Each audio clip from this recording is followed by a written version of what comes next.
कुछ दिनों पहले तक चंपई सोरेन की भाजपा में शामिल होने की खूब चर्चा थी। हालांकि बीजेपी के साथ उनकी बात नहीं बन पाई और अब चंपई सोरेन ने नई पार्टी बनाने की तैयारी कर दी है। ऐसे में झारखंड के राजनीतिक गलियारों में कई सवाल चर्चा के केंद्र बिंदु बन गए हैं। सवाल यह है कि क्या होगी चंपई की अगली चाल। आखिर बगावत के बाद भी क्यों नहीं छोड़ा उन्होंने मंत्री पद। क्या हेमंत की रणनीति में फंस चुके हैं कोल्हान टाइगर चंपई सोरेन। तो आइए इन सभी सवालों के जवाब जानते हैं एकदम विस्तार से। बता दें कि झारखंड मुक्ति मोर्चा में बड़ी टूट की अटकलों पर धीरे धीरे विराम लगने लगा है, लेकिन पार्टी से नाराज चल रहे पूर्व मुख्यमंत्री चंपई सोरेन ने बुधवार को नई पार्टी बनाने का ऐलान कर दिया।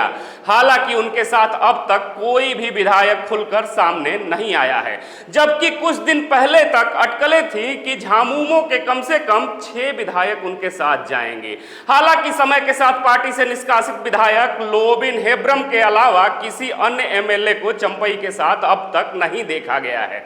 इन सबके बीच सबसे बड़ा सवाल तो यह है कि लगातार चंपई सोरेन नाराजगी की बात तो करते रहे हैं, इसके बावजूद भी उन्होंने हेमंत सोरेन मंत्रिमंडल से इस्तीफा क्यों नहीं दिया और ना ही हेमंत सोरेन ने उन्हें मंत्रिमंडल से अभी तक हटाया है। इसके अलावा झामुमो का कोई अन्य नेता भी अब तक चंपई के खिलाफ मुखर होता हुआ नहीं दिख रहा है, बयानबाजियां करता हुआ नहीं दिख रहा है। जबकि खबरें हैं कि चंपई और हेमंत में चल रहा है सह और मात का खेल। इस खबर की पुष्टि करते हुए आपको बता दें कि चंपई सोरेन पिछले लगभग 1 सप्ताह से हेमंत सोरेन के खिलाफ खुलकर बयानबाजी कर रहे हैं और शायद चंपई सोरेन हेमंत सोरेन के अगले स्टेप का इंतजार भी कर रहे हैं, क्योंकि मुख्यमंत्री पद से हटाए जाने की घटना को लेकर उन्होंने हेमंत सोरेन पर अपमानित करने का बड़ा आरोप लगाया था। ऐसे में अगर मंत्री पद से हेमंत उन्हें बर्खास्त करते हैं तो चंपई सोरेन इसे सहानुभूति के तौर पर जनता के बीच ले जाना चाहेंगे। हालांकि यह भी स्पष्ट है कि जब से झामुमो में हेमंत सोरेन के युग की शुरुआत हुई है तब से पार्टी में बहुत ही कम टूट देखने को मिली है। हालांकि स्थापना काल से ही झामुमो में कई दिग्गज नेता समय समय पर पार्टी छोड़ते रहे हैं, लेकिन हेमंत सोरेन ने जब से कमान संभाली है यह संख्या बहुत कम हो गई है, क्योंकि हेमंत सोरेन की रणनीति बिल्कुल अलग रहती है। वह पार्टी के बागी नेताओं को बहुत अधिक तवज्जो नहीं देते हैं और अब चंपई को लेकर भी पार्टी इसी रणनीति पर काम कर रही है। बता दें कि चंपई सोरेन झामुमो के वरिष्ठ नेता हैं और उन्होंने शिबू सोरेन के साथ लगभग 2 दशक तक राजनीति भी की है।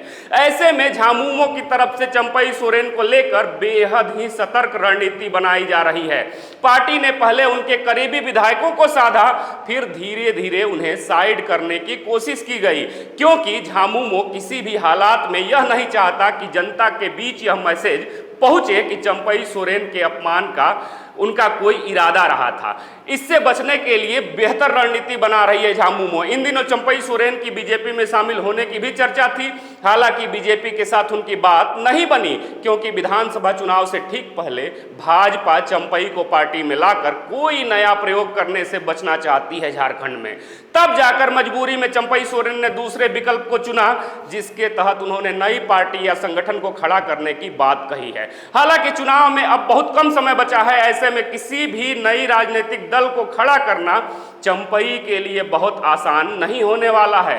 बता दें कि झारखंड की राजनीति में स्थानीयता और अन्य मुद्दों को लेकर समय समय पर कई राजनीतिक दलों का गठन होता रहा है, लेकिन झामुमो के टक्कर में कोई राजनीतिक दल अब तक अपना आधार नहीं बना पाया है, न टिक पाया है। ऐसे में चंपई का पार्टी बनाने का ऐलान करना उनके ही राजनीतिक भविष्य पर ग्रहण लगा सकता है। अब आप क्या सोचते हैं चंपई सोरेन के राजनीतिक भविष्य को लेकर? अपने जवाब कमेंट बॉक्स में जरूर दीजिएगा। फिर से मिलेंगे एक नए अपडेट के साथ नए वीडियो में, तब तक देखते रहिए खबरों खिलाड़ी। जय हिंद, जय भारत।